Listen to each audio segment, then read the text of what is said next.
Сегодня сотрудники Госкомитета национальной безопасности Таджикистана опубликовали буквально вырванное силой обращение отца Мухиддина Кабири, лидера партии Исламского Возрождения, к своему сыну. Оно было записано во время почти суточного пребывания пожилого человека на допросе у чекистов по Файзабадскому району. Вместе с ним на камеру записаны и другие родственники главы Исламской партии. Все они, словно под копирку, призывают Кабири вернуться в Душанбе и перестать ругать правящий режим Таджикистана.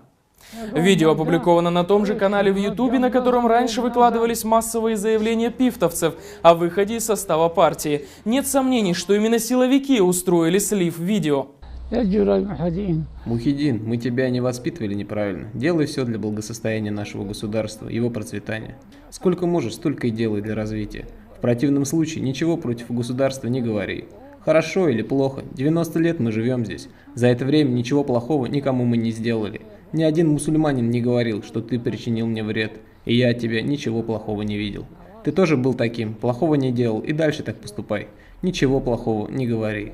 Стремись для развития страны, думаю, руководство государства в этом тебя тоже поддержит. И молюсь, чтобы Бог дал им благоразумие. Главное, чтобы жили спокойно в эти времена. Больше никакой цели и желания у нас нет. Я не верю, что ты говоришь что-то лишнее, но прошу тебя не говорить плохого. Если и сказал, попроси прощения. Я всегда молюсь за тебя, за молодежь и за руководство страны, чтобы Всевышний сохранил спокойствие в нашей стране. Почему же ты сейчас в скитаниях на чужбине? Ты тоже был руководителем, ты тоже тут работал, жил.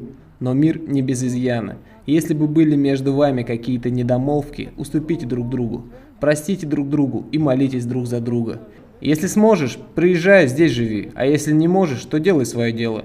Не ходи к иностранцам, они говорят одно, а делают другое. Они никому не верят, никому не доверяют, используют людей и бросают.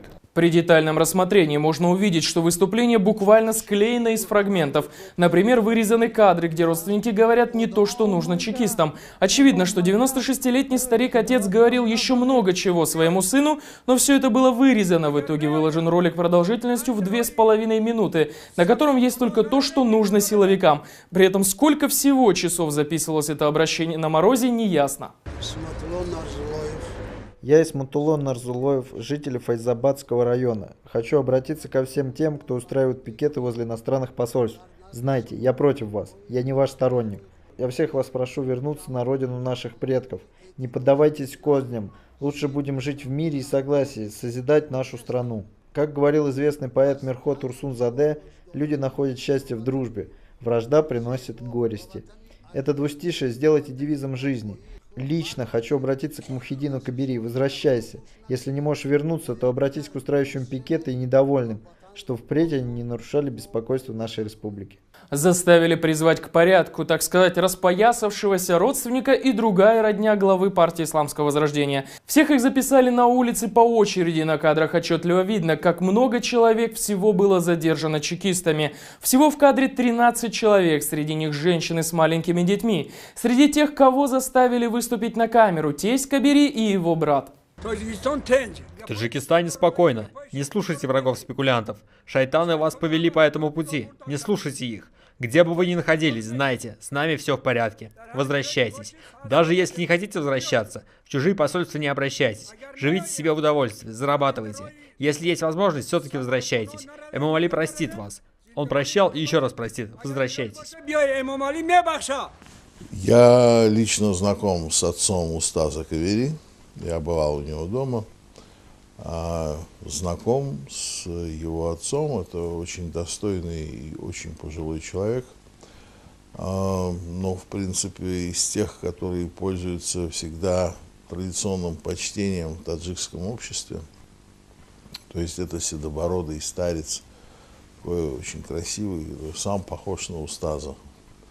Вот. И, в принципе, расправа с таким стариком, его задержание, это вопиющее преступление против норм таджикского общества, против тех устоев, на которых таджикская культура основана, потому что, ну, как-то это просто ни в какие ворота не лезет. Это уже этот, так называемый президент демонстрирует себя в качестве гопника и отморозка, который вообще является таким, что называется, инопланетным пришельцам в Таджикистане.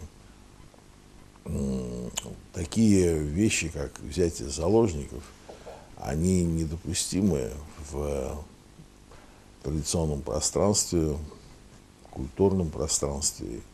С точки зрения международного права, я не знаю, эта страна является членом целого ряда организаций, там, ШОС, Евразиатский союз, СНГ. И вот нормы взятия заложников, они не предусмотрены на территории постсоветского пространства.